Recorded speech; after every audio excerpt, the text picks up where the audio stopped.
Okay, this is a video that I hope will be helpful. I know a lot of videos I make. I ramble on, tell you stories that you don't give a crap about, and some of these videos go on and on and on. This one is going to be about the following. I have this file that I kind of think is interesting that I just worked on. It shows you different kind of these flips, these partnership flips, and don't worry about that. And please, please don't worry about the stupid colors. I was about to swear. I think what I'm going to be doing now is one whole heck of a lot important than getting colors on the spreadsheet. Now these colors are kind of silly. If you press Control square bracket, they take you where you can kind of see where the numbers come from. But here's the important point. The important point is you can change some of the ratios of the contribution of a tax equity investor. And you can use a time-based flip or a yield-based flip. And I've kind of documented all of that. You can look at different flip rates and see kind of what happens to the IRR of the investor. Now here's a basic point as well, much more important than coloring. If you look at the post-tax return without any NOLs and with any NOLs, you can see that the kind of best you can do with no gearing at all is about 7%. Now, if you had a conventional debt and you could have gearing, you'd get 14.3%. If you couldn't use the NOL, you'd be down to a measly 4%. Leverage wouldn't even help because you're not doing anything. Now, these tax investors, it's almost anybody who says it's not debt is full of crap. It's just a cash sweep, basically. They get the first call on the debt. That's what debt is. That's the basic definition of debt. And they get these returns that are so much higher, and that means you could get 14% otherwise, but now you only get these small returns depending on how you can use the NOL and all that. And I've got all the detailed calculations. I think it's a relatively simple model. You try to keep this stuff simple so you can understand it. Okay, now I don't have a deficit reduction obligation in here yet. And that really can. So in that sense, you can suppose, okay, well, they do take this risk that they can't get all the tax benefits. Okay, and we can look at all this. And then we can look at this in the context of different prices for our solar panels or different O&M expenses. I don't quite understand why these numbers are so extraordinarily high kind of for compared to what you see for these large projects. Maybe there are a lot of economies of scale and all that. But what I'd like to do now is record a scenario. This is the big deal. We're going to take one of these, and then instead of just using these silly spinner boxes, I'm going to press a button and record a scenario, and I'm either going to put the time-based scenario or the yield-based scenario. Now to do that, and notice I didn't click off the grid lines. I have made a file. I think there are about 3 or 4 important files on this disk, really that are important that I'm on the website. I came to my stupid YouTube. I'm sorry, all in the Mongolia hotels. Um, uh, uh, okay, this is this ancient website. Looks crappy, but has stuff in it. Now, that's a lot more important to have real content. Now, there are these generic macros, waterfall, look up and interpolate, read PDF. Those are some of the most useful files. Okay. Another one that I'm going to add to this is this file called Scenario Reporter. Okay. Now, I haven't finished with this. Maybe it'll be better. But basically, what you can do is just copy this into your own file. Copy this into your file. And when you copy it, you have to insert, well, you can insert a sheet or you can just copy it. That's kind of bad. copy this into your sheet. Then you're going to have to manually copy the macros. I looked up on Google to see, can I kind of automatically copy the macros? You know, it seems that that's a little difficult. You have to do that by hand. Sorry about this. Maybe we can improve this.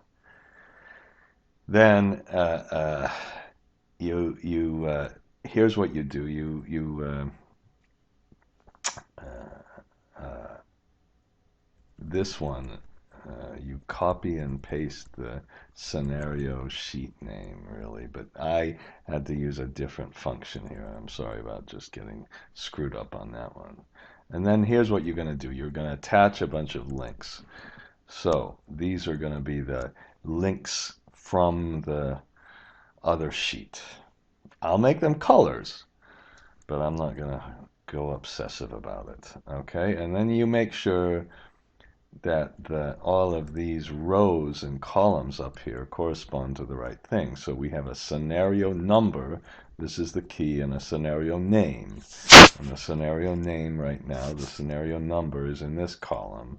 The scenario name is in this column. The rest of this you don't need to do. It just kind of works through that. And that macro is not complicated. It's really not complicated, but I think it's one of the most helpful ones we have. So here's what you do. Here, let's do this. So, well, don't right click. Just go to Alt-EM, old school, old school, and we'll shortcuts, and then we'll just create a copy. Okay, create a copy here. Now you've got that. Now if you look at this sheet, we have some of our other macros, but it didn't unfortunately copy the macros from the other sheet. So I don't know what the best way to do this, but I maybe go to macros, and I just put it in one kind of module here. Okay, so I don't really need this, do I? Control A and copy this, and then go to your other sheet. I press tab to go to the other sheet. This hasn't got a name yet. This isn't working yet. Don't worry about that. So let's edit this. I have some kind of add text function here, and let's copy this. Now, if we press F2, we get this. Now, I tried using this formula that doesn't need a name, but it sucks. It doesn't work. I'm sorry, that's close to a swear word. Oh my God.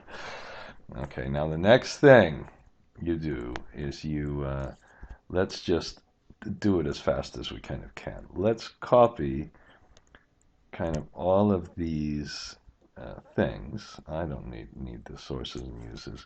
Let's copy those and paste special as transpose.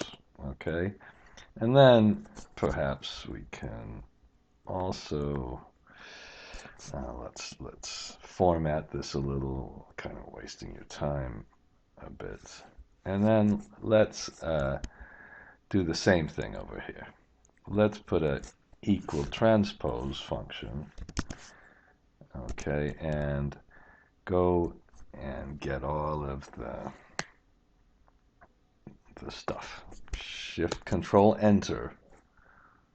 There's a whole bunch of stuff you can. I press Shift Control P. You better press Shift Control 1. Oh, some people might not like these.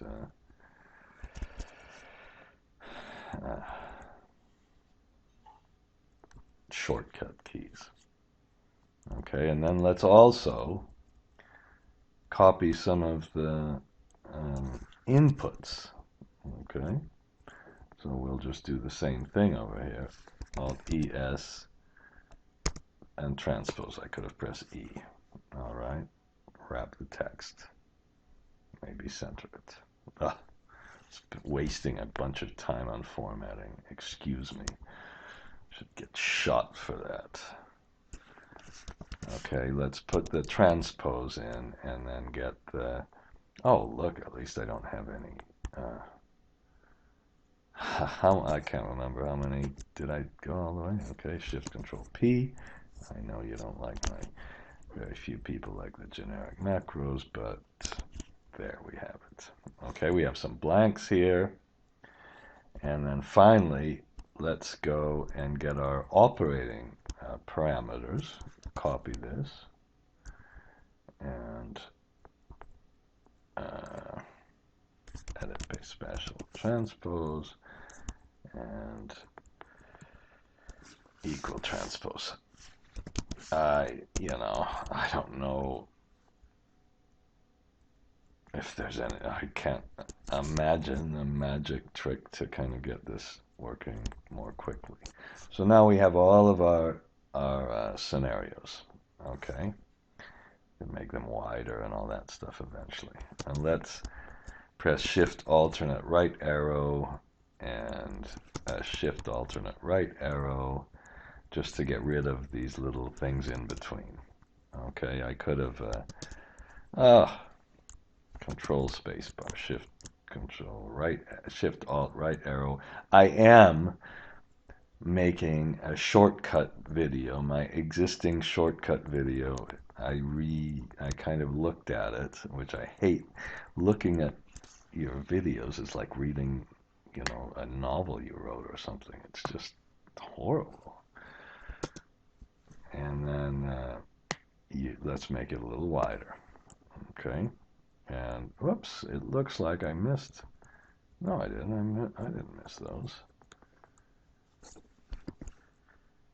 Okay, and to get rid of all these, just press the little one up at the top. Use your mouse. Nothing wrong with using your mouse. I'm not anti-mouse. Now, we can then, these are now not linked. If let's make the dashboard. Let's go crazy with this stupid coloring. It's not that stupid because, if you're going to make a color, it's not about an art. I was thinking really seriously about opening a Excel art museum. Like the Louvre.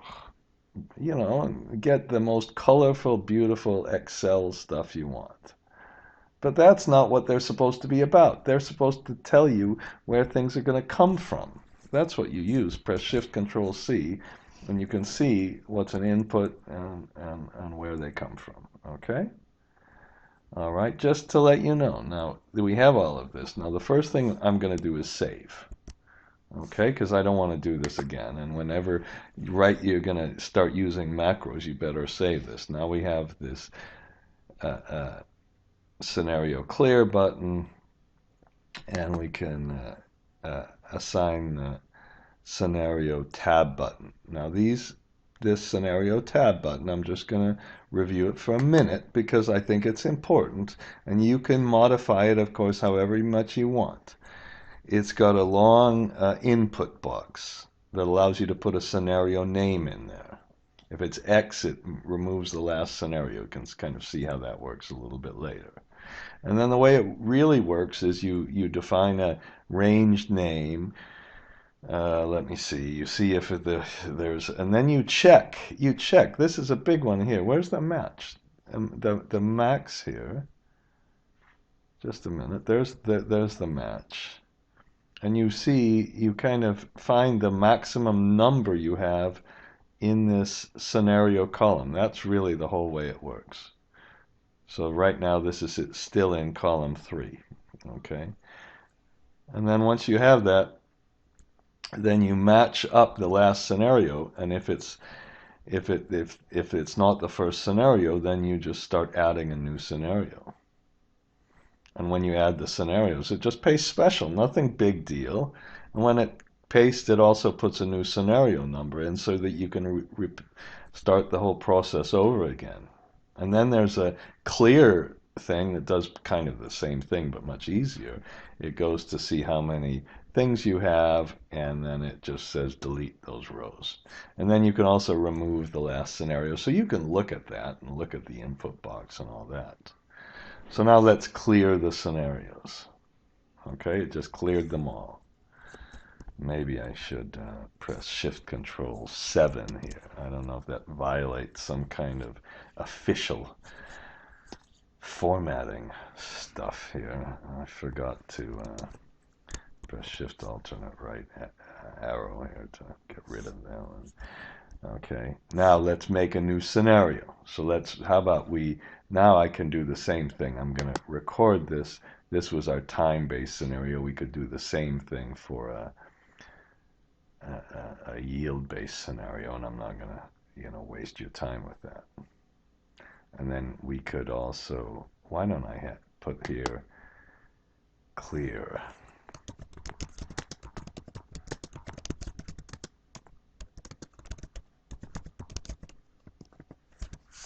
Okay. Oh, I need a little bit. Okay. And I'm going to let's call this our base case. So this is the scenario reporting. I probably should have put it more in the middle. I'll probably change that. And let's call that our base case. Now, if you're like me and you kind of make a mistake, you can if you press enter without the scenario number, you can go back and change it. If you press X, the last scenario you made will be deleted. So you can even go backwards and change that. So if you do that, you can see it put the base case. Now let's make another one and call lower yield. But, I did exactly what I told you. I forgot to change the stupid yield. So just put a blank, and it doesn't add one in. I suppose it should take you back. I should change that. And so let's put a little bit of a lower yield. And then let's record this. Now we'll put lower. Okay, I made a little change to make sure that we don't have some problems. So let's put this reset operating parameters. Okay. And I have to fix one thing, excuse me.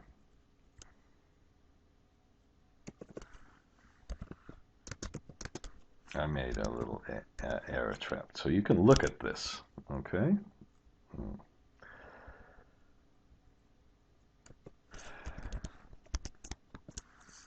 Okay, so now did I really reset the parameters? I didn't. So let's record a time-based scenario. What a good little example. And then put X, and it takes the last one out. Doesn't take you back, which it should. And now I make sure that it copies and pastes the scenario output. That was the now reset of operating parameters. Okay, and we make another scenario. Now let's make one where we have a lower contribution ratio.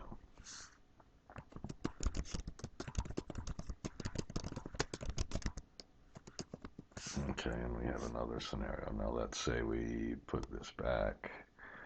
This is why I think resetting the parameters is interesting. And then let's put a higher preference rate. Okay, and then we can put a lower post flip rate.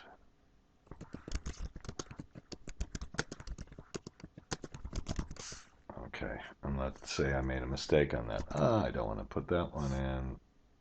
It still should come back. I'll work on those kind of things. And that, so let's put a, I forgot to fix it. So we go back again.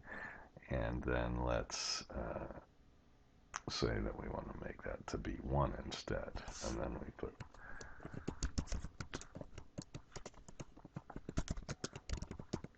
okay, so that's what you can do with this scenario manager. I don't know why it took me so long to kind of get this. And then you could, of course, take these ones, and I'm going to put probably all that in the file. But that's the key thing. So this thing. No, still, I'm not taking grid lines out or anything like that, but this is an important file. I call it the scenario reporter, and I'm going to put that right in here with all our other files. I'll also put it in the scenario analysis here, data table and scenario analysis. And of course the file I'm working on will be in here then, and in here as well, the tax yield. I'll put them in kind of both of those places. Okay, just to know, so you can see where the files are going to be. Enough of this video.